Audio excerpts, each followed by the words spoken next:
Daniela. Y yo, Jessica. Y a nosotras No nos calla nadie. No nos calla nadie es un espacio diseñado para nosotras, En donde damos rienda suelta a nuestras opiniones. alzamos nuestra voz ante temas de actualidad, moda, crecimiento personal y estilo de vida. Para así poder crear nuestra mejor versión. En No nos calla nadie buscamos respuestas con expertos, amigos y profesionales para así ponerle voz a nuestras dudas, que también pueden ser las tuyas. Sean bienvenidos a No nos calla nadie. Hola chicos, bienvenidos nuevamente a No nos calla nadie. En esta oportunidad les damos nuevamente la bienvenida y les queremos agradecer porque la receptividad ha sido... Hemos tenido una gran cantidad de comentarios, estamos súper emocionadas por las cosas buenas que nos han dicho y bueno, aquí estamos otra vez trayéndoles un poquito de bienestar, así que... Así es, como ya habíamos hablado en nuestros capítulos anteriores, hemos estado enfocando nuestra primera temporada en el bienestar y bueno, hoy tenemos un tema que la verdad a mí me emociona mucho porque tenemos a un amigo muy especial con nosotros. Súper invitado. Sí, un amigo muy especial que es Sandor Flamia, nuestro experto hoy que viene a hablarnos de psicólogo, Sandor. Y bueno, hoy queríamos entrar en un tema que, por ejemplo, a mí me ha pasado y como que me ha venido persiguiendo bastante durante mi vida. Y es el tema de la ansiedad. No sé si tú lo has vivido, Jessie. Yo soy de esas personas que yo creo que nunca he tenido un ataque de ansiedad. Lo digo creo porque a lo mejor sí que lo he tenido y no lo identifico como un ataque de ansiedad, pero sí que me parece un tema súper importante de tocar, ya que ahora como que se le está dando muchísima visualización a este tema y pues que mejor aquí hablarlo con nuestro amigo Sander. Yo creo que muchas veces como que no hemos sido, por ejemplo en mi caso, nunca había sido consciente de que estaba viviendo episodios de ansiedad, porque nunca se me había manifestado de una manera como un ataque de ansiedad, ¿no? Sino que simplemente han sido como pequeños capítulos, y al final nunca le había podido poner un nombre hasta hace poco, en donde ya como pude realmente ser consciente de que era la ansiedad y que era eso que me estaba amargando, porque realmente te llega un punto que te amarga y que no soportas vivir de una manera tan rápida y tan, no sé, tan acelerada, ¿no? Entonces, bueno, Sandor, háblanos un poco acerca de la ansiedad, de este tema que aparte estamos en plenos, aquí en Madrid, estamos ya en la fase 1, estamos comenzando un poco a volver a eso que queríamos llamar normalidad, pero realmente creemos que nada va a ser igual. ¿Y cómo podemos tratar este tema de la ansiedad ahora mismo que estamos saliendo del coronavirus? Y cómo compararlo con lo que es un trastorno de ansiedad normal, ¿no? En condiciones normales. Bueno, primero, muchísimas gracias por tenerme aquí y poder compartir con vosotros este tema. A ver, la ansiedad. Hay que considerar primero qué es como emoción. Es una emoción fundamental que sirve al ser humano para poder hacer frente a situaciones complicadas, sobre todo situaciones de incertidumbres. Entonces, ahora mismo, como estamos viviendo una época de gran incertidumbre a nivel social por muertes que se han ido sucediendo a lo largo de los días, incertidumbre económica, pues obviamente es la situación ideal para experimentar ansiedad. Hay que diferenciar una ansiedad normal que podemos vivir todos nosotros todos los días y una ansiedad ya patológica, donde entran en juego distintos niveles de activación física que sentimos a nivel físico, como palpitaciones, respiración entrecortada, sudoración, o aparte de eso, a nivel físico, también a nivel mental, a nivel cognitivo. Las actividades que nosotros hacemos, como por ejemplo leer, escribir, hablar, aprender, esto nos resulta más complicado cuando estamos muy activados, o sea, con un nivel de ansiedad muy alto. Y también a nivel de pensamientos que podemos tener, por ejemplo, de no sentirnos valiosos, de sentirnos incómodos en una determinada situación. Entonces ahí es cuando eso empieza a aumentar cada vez más tanto en frecuencia como en intensidad emocional, y ahí es cuando ya empezamos a tener un problema.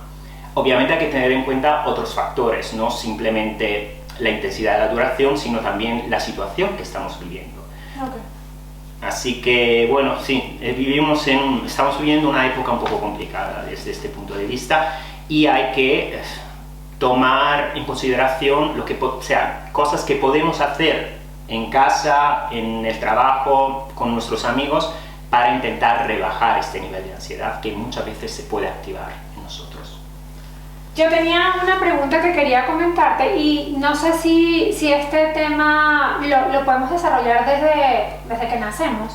O sea, podemos nacer, traer como que ese chip de ser unos niños ansiosos, y esto a lo mejor se puede ir desarrollando durante el transcurso de nuestro desarrollo infantil, luego en la adolescencia, y luego a lo mejor endurecerse un poco más cuando llegamos a la adultez. Vale. Bueno, es verdad que hay una tendencia, por una parte puede ser una tendencia biológica, o sea, nosotros nacemos con un sistema nervioso mucho más receptivo, mucho más sensible, pero naturalmente hay que tener en consideración también lo que pasa en nuestra vida cuando somos pequeños, la relación con nuestros padres, las vivencias que tenemos. Entonces, un poco hay una parte biológica y un poco una parte de experiencia. Juntas, pues, son explosivas, y son los factores que de alguna forma nos pueden llevar a desarrollar o un trastorno de ansiedad, o simplemente, bueno, ser un poco más ansiosos, un poco más sensibles a lo que nos pasa en el día a día.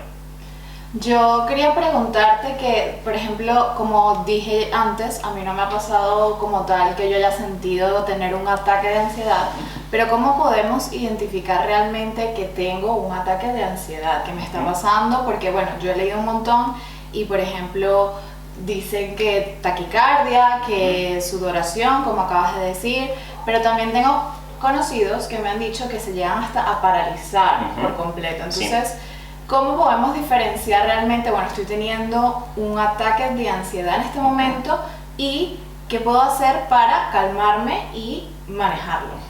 Vale, bueno, pues tenemos que considerar primero cómo está estructurado nuestro sistema nervioso. Eso es importantísimo, porque si entendemos cómo funciona algo, pues automáticamente nos podemos también tranquilizar, autorregularnos. Es como conocer el enemigo, aunque hay que considerar que la ansiedad como tal no es mala, es algo que como emoción sirve para algo, es como si fuese una especie de alarma interior que nos prepara ante situaciones de incertidumbre. Entonces, si por ejemplo en unas semanas tenemos un examen, sabemos que tenemos que estudiar.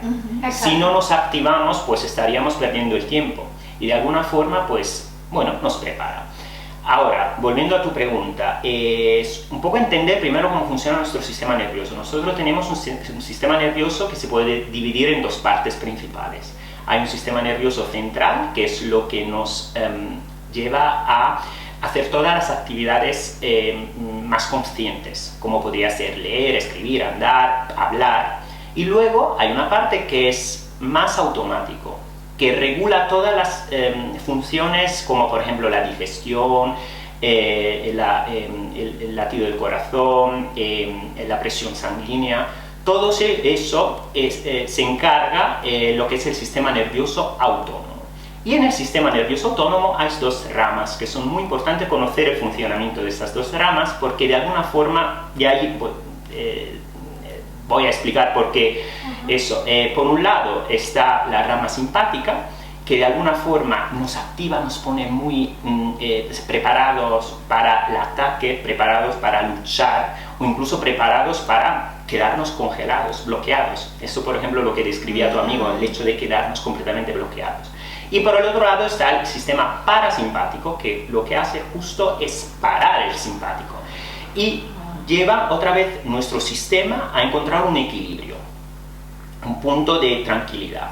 Entonces, ¿qué tenemos que hacer? Justo activar el sistema parasimpático. ¿Y cómo se hace eso? Normalmente a través de una serie de ejercicios, por ejemplo de respiración, que son muy útiles, de relajación, pero sobre todo de respiración para empezar. Porque hay personas, por ejemplo, que cuando se sienten muy ansiosas, intentan hacer un ejercicio de relajación y se ponen más nerviosas, o sea, se activa mucho más la ansiedad. Entonces eso se hace a través de ejercicios de respiración, pero incluso a través de ejercicios que tienen que ver con trabajar los pensamientos, trabajar la forma que tenemos de ver la vida. Eso naturalmente hay que siempre ponerlo en un contexto, o sea, en una serie de ejercicios que son útiles cuando tenemos un nivel de ansiedad que, bueno, más o menos se puede manejar. Pero ya con personas con trastornos de ansiedad más graves, ahí sí que sería aconsejable lo que es un camino psicoterapéutico mucho más profundo para entender el origen de este problema, intentar resolver esos problemas emocionales profundos y luego, obviamente, pues una serie de ejercicios que son más bien paliativos para poder seguir con tu vida cotidiana. En cuanto al tema de la respiración, yo te iba a comentar, por ejemplo, ayer me sucedió que salía del trabajo y me iba a ir a correr y venía como desesperada, ¿no? Y no era consciente, yo afortunadamente estoy como aprendiendo a controlar más los pensamientos y las emociones. Y, o sea, paré como que en el medio del camino, como respira, toma 3 respiraciones, relaja y disfruta lo que vas a hacer, ¿no? Porque muchas veces vamos como en automático. Sí.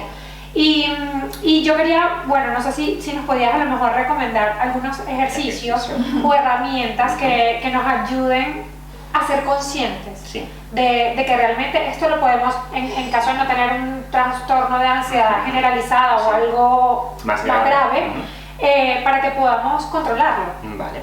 Bueno, pues por una parte están los ejercicios de respiración, que podría ser, por ejemplo, el ejercicio de respiración diafragmática, que es la respiración diafragmática. Tiene un nombre raro, pero es muy sencillo. Básicamente nosotros casi siempre respiramos con esta parte de los pulmones muy alta. Es una respiración como muy superficial. Cuando en realidad tenemos toda esta parte, que los pulmones son mucho más amplios y pueden recoger mucha más aire. Esta zona del diafragma, si aprendemos a respirar con esta zona, sobre todo mientras hacemos los ejercicios, yo no digo que hay que respirar así profundamente en el día a día, pero cuando hacemos los ejercicios, aprender a llevar el aire en esta zona, un poco pensar como si de alguna forma tuviésemos aquí un globito que se hincha y se deshincha. Si hacemos este ejercicio muy despacio, por ejemplo poniendo una mano aquí en el pecho, mira, una mano en el pecho y otra mano a la altura más o menos del ombligo, intentar llevar el aire aquí en esta zona, concentrando la atención en esta zona, intentando ampliar. O sea, a medida que tomo el aire, inflas y sacas el aire. Esto siempre teniendo cuidado de no tensar esta parte, no hacer esto, que mucha gente cuando está muy nerviosa lo que hace es tensar toda esta zona, no, relajarla. Por eso lo puedes hacer tumbado, lo puedes hacer de pie, lo puedes hacer sentado, pero conviene concentrar la atención aquí. Entonces lo que haces es respiraciones muy lentas, sobre todo la exhalación tiene que ser lenta, contar en tu cabeza hasta, yo que sé, 3, 4, 5, y durante, bueno, unos ciclos, a lo mejor durante un par de minutos, parar y luego retomarlo, muy despacio.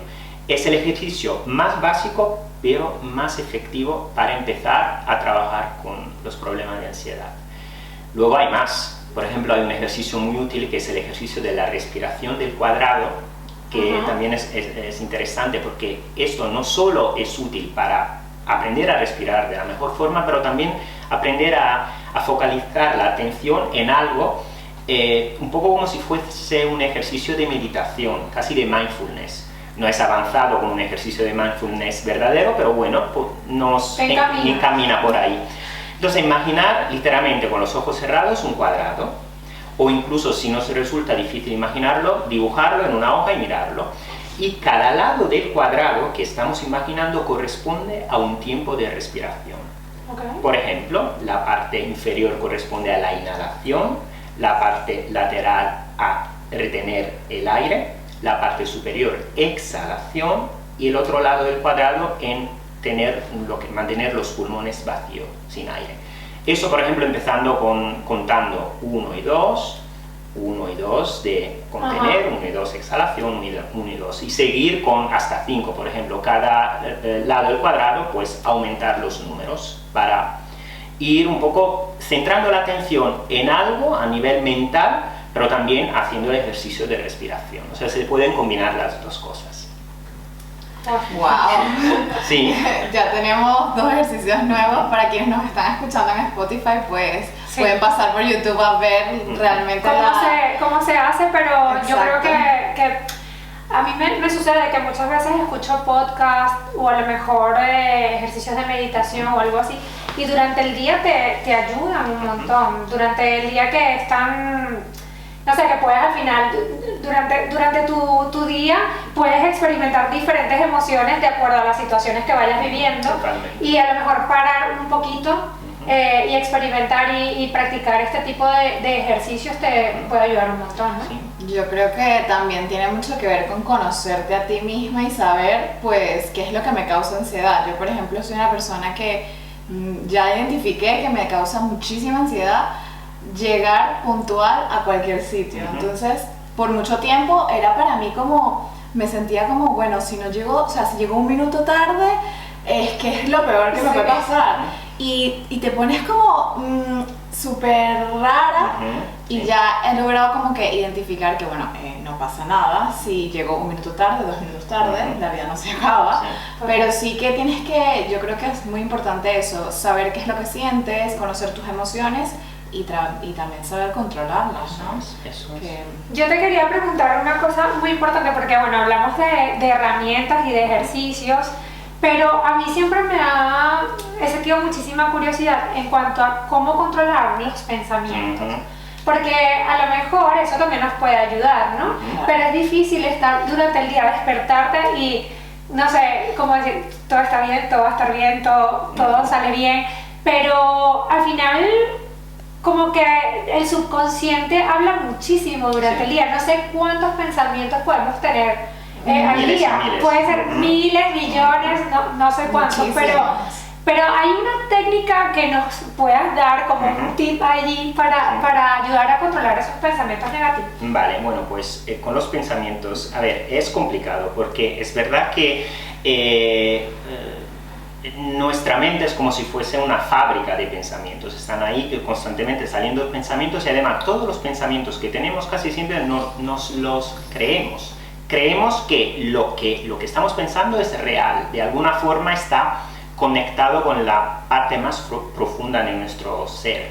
En algún momento nos podemos sentir, por ejemplo, fracasados por algo que hemos hecho, pero en realidad hay que diferenciar este pensamiento y verlo tal cual, simplemente como un pensamiento, como el resultado de la fábrica de nuestra mente, y aprender a distanciarnos de este pensamiento. Empezamos a desarrollar tantos pensamientos negativos que nos sentimos completamente perdidos en ellos. Entonces hay un ejercicio que se llama ejercicio de defusión cognitiva, un nombre un poco peculiar, pero es interesante porque tenemos que aprender a no fundirnos con muchos de estos pensamientos negativos que tenemos.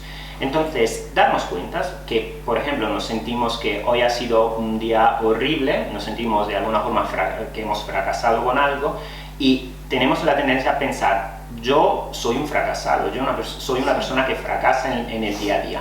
Bueno, ahí es pensar literalmente, yo estoy teniendo un pensamiento de sentirme fracasado. Yo noto que estoy pensando eso, que estoy pensando que soy un fracasado, y aprender a distanciarnos de él, o sea, no fundirnos, porque en realidad no nos tenemos que sentir así, porque no hemos sido toda la vida unos fracasados, no lo vamos a hacer el resto de nuestra vida. Ha sido un momento específico, puntual, que por una serie de circunstancias ha activado dentro de nosotros una parte vulnerable. Y al sentirnos vulnerables es como si el niño interior que llevamos dentro se despierta, empieza a llorar, empieza a decir, préstame atención, y te empiezas a sentir así, vulnerable, como un niño pequeño al final. Totalmente. Y perdemos el control. No es el adulto el que está mandando, el que está regulando nuestras emociones, sino las heridas del pasado que se activan en nuestra red de memorias.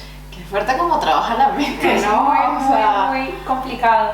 Para esto podríamos activar como un bloqueo o algo así. Yo he leído que muchas veces cuando vienen este tipo de pensamientos, y a mí la verdad me ha funcionado últimamente, que a lo mejor me invade un pensamiento negativo y lo que hago es como que cambio la actividad que estoy realizando en el momento, ¿no? Sí.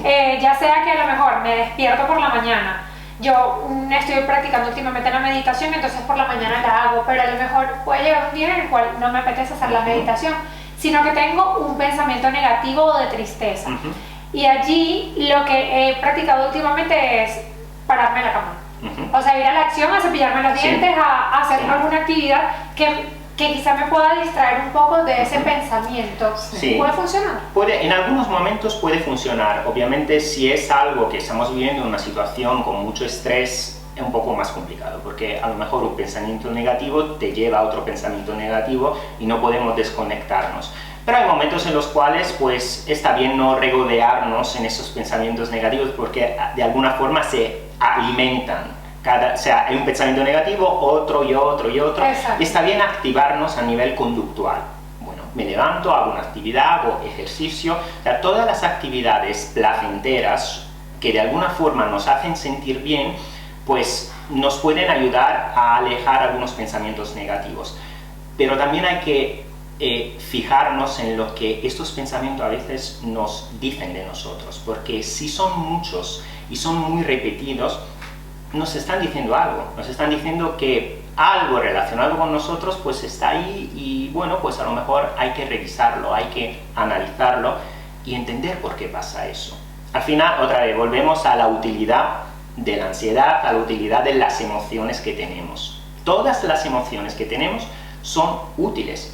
Lo que pasa es que, claro, siempre hay que considerar el nivel de activación de la emoción. Si la duración y la intensidad es muy alta, pues ya dejan de ser adaptativas. Pero incluso emociones, por ejemplo, como la ira, que es una emoción que todo el mundo dice, no te tienes que enfadar, tienes que reprimir el enfado. No. Hay que dejarlo salir, ¿no? Hay que dejarlo salir, obviamente, autorregulándote de alguna forma, pero hace miles de años esta emoción de alguna forma pues nos servía porque teníamos que cazar, teníamos que ir a la guerra, entonces de alguna forma teníamos que estar muy preparados a nivel físico. Ahora, en el presente, pues es más una emoción de tipo social, que nos ayuda un poco a marcar los límites y a decir, bueno, de aquí no te pases, porque tiene que ver con tu propia autoestima, claro, con tu propia autovalía, y ahí pues marcas lo que es el límite para que no te hagan daño. Y lo aprendes a regular poco a poco. Hay personas que a lo mejor son un poco más agresivas porque han tenido una vida más complicada y han aprendido a reaccionar de una forma automática.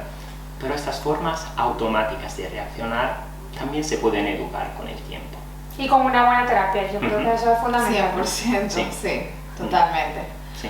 Pues bueno, esta charla es súper interesante, pero ya se nos acaba un poco el tiempo, así que nada, queríamos contarles que Sándor, pues le vamos a dejar sus redes sociales para que lo contacten, sí, si quieren ampliar un poco más sobre este tema o algo más. Y queremos también que nos cuenten, pues, si alguna vez han sentido ansiedad, qué han hecho para combatirla y pues dejárnoslos en los comentarios. De igual manera, yo creo que Sándor va a estar por aquí mucho porque nos interesa muchísimo tocar a fondo con este tipo de temas que nos ayudan y podemos a lo mejor activar y reconocer ciertas cosas en nuestros pensamientos y en nuestras emociones que durante mucho tiempo pues no hemos reconocido, ¿no? Para nada, sí. Sí, ese sería un muy buen capítulo. ¿Cómo reconocer tus emociones y controlarlas y conocerte a ti mismo, ¿no? Así que bueno, Sándor, muchísimas gracias por acompañarnos y a ustedes pues nos vemos en un nuevo episodio de No Nos Calla Nadie. Desde No Nos Calla Nadie queremos agradecer el diseño de nuestra imagen a cargo de nuestras amigas de Tu Visualité. También queremos agradecer la edición y musicalización de este espacio a cargo de Luigi de Gubella. Consíguenos en nuestras redes sociales como @nonoscallanadie en Instagram, No Nos Calla Nadie en YouTube y en Twitter @NNCN Podcast. Nos puedes escuchar en todas las plataformas digitales: Spotify, Apple Podcasts, SoundCloud, Evox y YouTube. Recuerden suscribirse para mantenerse actualizados interesados acerca de todo lo que hablamos en el podcast y no olviden compartirlo.